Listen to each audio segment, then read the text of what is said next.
Street Diamond, 99.2. Rich, the $1 billion jit. Stat girl from the $1 billion jit. Vous êtes bien sur Street Diamond, 19h-22h sur Radio RGB. Je suis toujours avec la team Street Diamond, Mighty Freeman qui est dans le building, Laurie Pézeron qui est dans le building, Manu Dorlis qui est dans le building, Mademoiselle AC qui est presque dans le building. Tu vois ce que je veux dire? Vous allez la voir courir et arriver pour les personnes qui ziotent sur Facebook. Et ben justement, on a notre rubrique où on vous dit où aller, quoi faire. Et notre rubrique des bons plans par Laurie Pézeron, s'il vous plaît. Oh, c'est ça. Quels sont les bons plans, Laurie? Qu'est-ce qu'on doit faire? Où on doit aller? Qu'est-ce qu'on doit regarder, lire? Là, c'est vraiment des bons plans photos. Ok. En plus, toutes les deux, c'est des photos en noir et blanc. Le premier bon plan, c'est l'expo à la maison de la photographie de Robert Doisneau, qui est à Gentilly. Ok. Et c'est une exposition du photographe Stephen James. Une rétrospective et Stephen James. C'est l'un des photographes des Black Panthers. Ok. Il était très très proche du mouvement et il a une série de photos qui est juste magnifique. Donc il y a aussi une série de photos de New York dans les années 60, fin années 60, qui sont plutôt belles. Et c'est une belle expo, c'est gratuit, c'est à Gentilly et c'est à la Maison de la Photographie Robert Doisneau à faire. Elle est jusqu'au 14 janvier, donc je vous la conseille et reconseille. J'ai eu la chance de rencontrer le photographe qui m'a signé mon livre. J'ai une petite anecdote quand même parce que comment elle a dit ça. Ouais, je suis trop contente. Je suis trop contente. Les livres, c'est horrible. Comment c'est bref. J'ai une petite anecdote quand même qui était assez drôle à cette expo. Donc on est là, c'est le vernissage, il y a le photographe et tout. Et puis voilà, il y a des gens qui discutent avec le photographe et tout. Donc évidemment, je ne vais pas vous cacher qu'il y a plus de non-noirs que de noirs à ce vernissage. Bref, on discute. Et puis là, il y a un mec qui dit « Oui, mais moi je suis grec. Depuis la crise en Grèce, je sais ce que c'est que les discriminations. Franchement, c'est dur. » et tout. Et moi, je le regarde et tout. Je suis sérieux là Et je lui dis... donc, en plus, la conversation, elle est en anglais et tout. Je fais « Mais... aux États-Unis, ils tuaient les Noirs. » Et il me regarde et il fait « Non, mais ils tuent tout le monde. » Pardon. Et j'ai failli lui foncer dedans. Et le photographe a vu que j'avais failli lui foncer dedans. Lui qui a vécu avec les Black Panthers, il a tout de suite temporisé. Il fait « Non, mais elle a raison. On est quand même sur une période où les Noirs se faisaient lyncher. Entre vous et moi, Américain, vous, Grec, si vous croisez des flics, vous êtes moins susceptibles de mourir qu'un Noir, tout quoi. » Mais voilà, c'était une anecdote qui m'a bien énervée, donc j'ai bien aimé l'expo et je suis sortie énervée à cause de ce grec. J'ai bien aimé cette expo, je suis sortie énervée. Mais tout de suite, on limite la ségrégation raciale et la lutte des droits civiques à juste de la discrimination. Enfin, c'était quand même légal, quoi. Carrément. C'était juridiquement valable de... Donc voilà. Ça me rappelle la vidéo virale qui a tourné où il y a une femme, ou je crois que c'est une femme qui flippe, une femme blanche qui flippe d'un keuf parce que elle pense qu'il va lui tirer dessus, je sais pas quoi, enfin elle est dans sa parano et le policier lui dit mais non, vous inquiétez pas, mais non madame, c'est que les noirs quoi. Ouais. Bon, ceci dit, en Grèce il y a eu un putsch, ça torturait sévère dans les... je pense que le gars était maladroit peut-être, mais bon. Non, il parle peut-être des aussi États-Unis. il avait mangé un grec avant de... Désolé, elle est pour moi. Ouais, voilà, Next. La grosse expo du moment que j'affectionne beaucoup, donc j'aime beaucoup le travail du photographe malien Malik Sidibé. Et il a une grande rétrospective à la Fondation Cartier. C'est du 20 octobre au 25 janvier. Il m'aurait recruté comme attaché de presse que voilà. Bref. Elle est là, Laurie Pézeron. C'est ça. Et c'est une belle expo. Moi, c'est la première fois que je vois autant. Enfin, j'ai fait une expo de Malik Sidibé à London qui était très bien, mais qui n'était pas aussi fourni. Okay. Il y a un beau film de 64 minutes qui parle vraiment du travail de Malik Sidibé, sachant donc c'est un photographe malien qui est né en 1935 et qui a fait des reportages à Bamako sur la jeunesse malienne dans les clubs dans les années 60. Il y a plein de séries de photos en noir et blanc. C'est plutôt une belle expo. Le gros reproche qu'on peut lui faire, bon, après c'est un beau lieu, hein, la Fondation Cartier, on peut pas... C'est clair. On peut pas tester. Je reproche juste la playlist, qui est un peu noir, c'est noir, il n'y a plus d'espoir. Enfin bref, la playlist est un peu voilà. Un peu sombre. Elle est un peu bizarre, enfin pas du tout. Il y a une volonté, mais en revanche à Londres, ils avaient une putain de playlist d'afrobeat, de musique cubaine diffusée à l'époque et tout. Là, la playlist est à refaire. Mais le travail photographique et la scénographie est vraiment sympa. C'est une expo à faire entre amis, en famille, avec des enfants. Ils ont reconstitué un studio avec des accessoires, donc on peut refaire On t'a vu Ouais, sur Instagram. Ouais, mais je suis pas la seule et franchement, j'ai hâte d'y aller en famille, enfin de la refaire, pardon. C'est jusqu'au 25 février et c'est vraiment une belle expo à faire. J'ai un troisième bon plan. C'est la prochaine session de Reed, parce que oui, Reed revient. Voilà, le 29 octobre, il y a une session importante pour moi. C'est Lettre à Adama de Assa Traoré. Pour la petite histoire, ça fait très longtemps que je voulais faire une session sur tout ce qui est violence policière. Merci Mac Parrow. You know that. Sur les violences policières, et en fait, comme c'est des auteurs afro, à chaque fois, j'étais limitée par l'auteur. C'est important pour moi que ça soit un auteur afro, quel que soit le sujet, et là c'est la première fois que je peux traiter de ce sujet-là avec une auteure afro, d'autant plus que c'est la sœur d'Adama Traoré qui a été tuée un 16 juillet 2016, le jour de son anniversaire, le jour de ses 24 ans. Ouais. C'est juste, c'est pas du tout larmoyant. Elle a su aller au-delà du deuil. Elle mène un combat universel qui sont les violences policières. Et c'est à lire, c'est un putain d'engagement d'acheter ce bouquin, un putain d'engagement de le lire. On est beaucoup d'afro ici, on est beaucoup à avoir des enfants et notamment des garçons.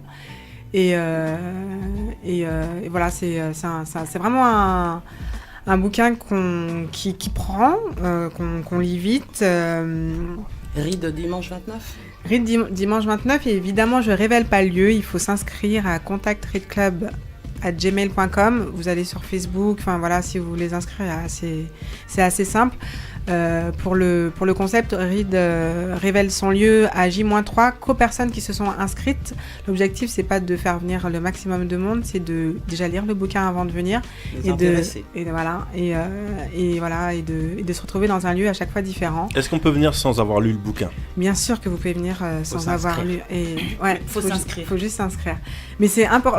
J'aime beaucoup les gens qui viennent sans avoir lu le bouquin, parce que quand ils sont là, ils sont frustrés, ils veulent parler, mais comme ils n'ont pas lu, c'est hyper frustrant, et du coup ça les amène à lire encore, donc c'est important. Alors justement, je sais que tu as vu le film Détroit qui, selon moi, est toujours à l'affiche en ce moment. Qui est sorti le 11 octobre. Bien devant le mic et ici. Que dis-tu de ce film ? Que conseilles-tu ? Le conseilles-tu ?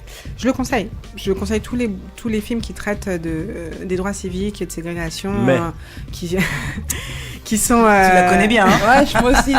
Non, il y a surtout un truc que j'ai entendu qui dit tout ce qui est avant le mai, tout ce qui précède le mai ne compte pas. C'est de la merde, bullshit. Non, c'est un bon film, et il y a de plus en plus de films de genre qui traitent de ces sujets. Voilà. Et c'est un film, c'est un thriller, c'est un policier. Enfin voilà, Catherine Bigelow, c'est une bonne réalisatrice. Très bon film. Voilà, les images sont belles, la constitution, voilà, c'est. Et la longueur, la photographie. T'as gêné ou pas ? La longueur m'a pas gênée, parce que je suis passionnée de ces histoires-là, donc. Moi non plus, ça m'a pas gênée. Ça m'a pas gêné. Je sais que ça a rebuté beaucoup de gens, mais réellement, les 2h23 se valent. Je savais même pas que c'était 2h23. 2h23. Ah ouais, voilà. À un moment donné, on l'a senti, on avait un peu moins de popcorn. Mais je sais qu'il a été critiqué sur l'exactitude des faits, sur le fait que ce soit une femme blanche qui fasse le film, que ce soit des Anglais qui jouent les rôles. Exactement, il y a eu plein de polémiques, mais c'est un bon film. Et il traite bien du sujet à un moment donné, à un temps clé, sur les violences policières.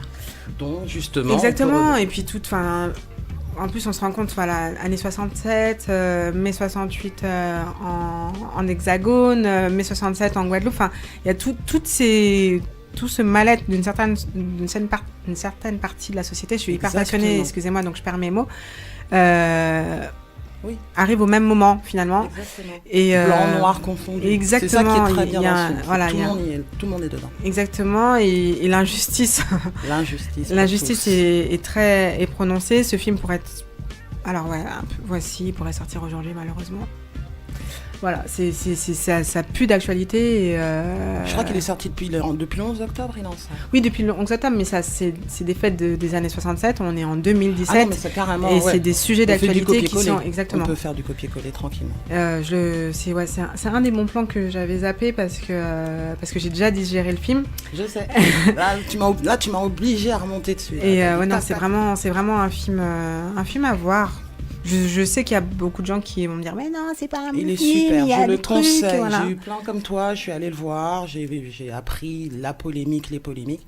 Le film est à voir, je le conseille à tout le monde. Il n'est pas moraliste, il est important, c'est un pan d'histoire. Exactement. Voilà. Il y a, en parlant de cinéma aussi, encore un bon plan, c'est, on n'arrêtera pas d'en parler, mais Ouvrir la voie. Qui est sorti, le documentaire d'Amandine Gay.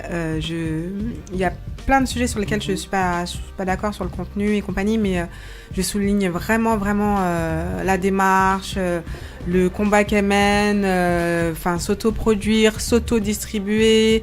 Voilà, vraiment, là, elle devait être là ce soir et finalement elle est à Strasbourg. Enfin, elle a eu l'occasion de montrer son film à Strasbourg. Je sais qu'elle est partie à Toulouse. C'est un combat.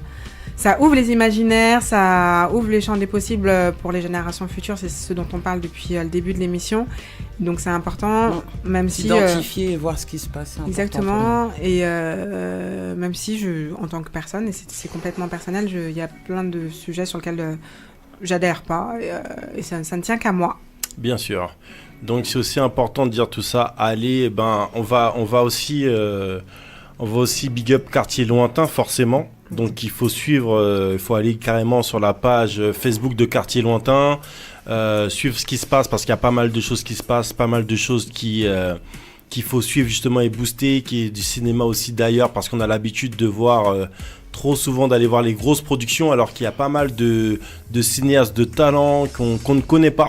Donc je vous invite vraiment à aller les voir parce qu'il y a vraiment beaucoup de kiff. Et si tu veux dire quelque chose ? Oui, je vous invite aussi en bon plan demain soir avec un peu de légèreté. Vous me connaissez, j'aime la musique, j'aime le rap, le hip-hop et tout ça. Demain soir, DJ Posca, qu'on a déjà reçu dans l'émission, va jouer au Folies Pigalle. Il est en résidence tout le mois d'octobre.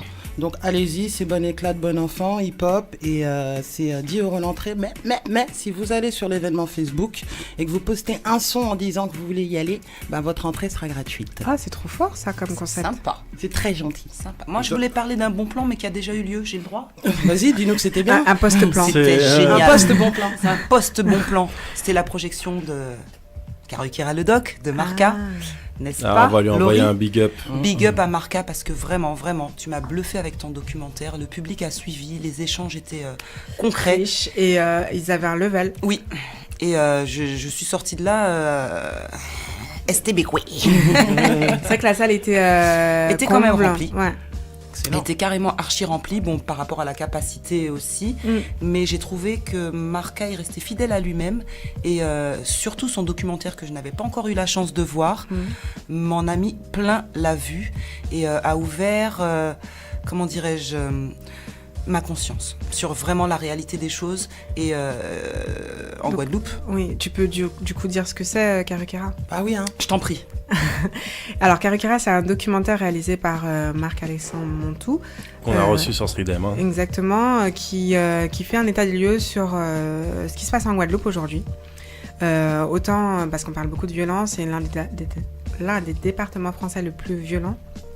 Donc il revient là-dessus, mais il fait parler des sociologues de terrain, des médiateurs, des universitaires, des artistes et des jeunes en difficulté parce qu'on voit des hommes avec des armes, et même des personnes âgées. Et même le papy, il était excellent, mais vraiment. qui donne, qui dit et cette phrase qui dit que la Guadeloupe est malade, donc guérissez-la parce qu'elle est malade, tout part en vrille et lui il est trop vieux pour guérir et il compte sur la génération actuelle en place pour le faire.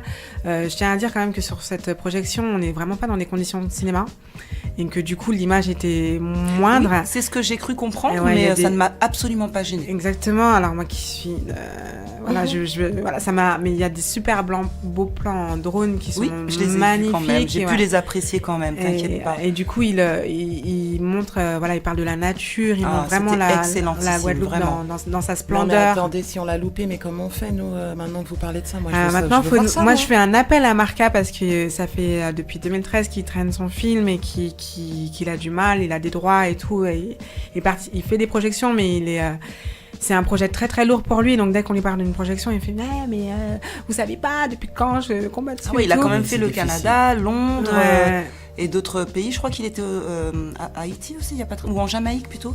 Il a été en Jamaïque il y a pas si longtemps. Ouais, il a fait la Guadeloupe. Et franchement, big up comme tu disais. C'est un documentaire alors? Oui, c'est un documentaire. Bon bah alors la télé française, je ne sais pas où. S'il vous plaît, achetez-lui son doc que je puisse mettre le replay. Qui devrait faire quelque chose. Ce documentaire mérite achetez-lui le Pulitzer. S'il m'entend, il saura de quoi je parle. Ouais, excuse-moi de continuer là-dessus, mais c'est vrai qu'il met encore en exergue ce mal-être de cette société, de cette jeunesse, ce documentaire, il pourrait être à Sarcelles dans les quartiers populaires, à Clichy-sous-Bois, à Montfermeil, enfin tout ce mal-être de cette jeunesse qui est complètement ignorée, écartée, qui se sent à l'abandon, qui s'entretue parce qu'elle est non considérée, C'est à aller voir. Et surtout, ce qu'on va dire, excuse-moi de te couper, Laurie, mais l'heure tourne. Ce qu'on va dire aussi, c'est que si les personnes veulent en savoir plus sur ce documentaire, vous pouvez aller justement sur le podcast de l'émission. L'émission s'appelle Street Day. Vous y allez, vous faites plaisir. Et vous pourrez en savoir plus sur ce documentaire, tout simplement parce qu'on a reçu Marca et on en a beaucoup parlé. Que dire de plus, à part que je suis content de vous avoir tous dans le building, que ce soit Manu Dorlis, que ce soit Mademoiselle AC, Laurie, Mighty Freeman et Christelle et Titel qui est dans le building et ça me fait plaisir de la voir. On n'est plus en live Facebook, on est en toute intimité, on est entre nous tranquillement.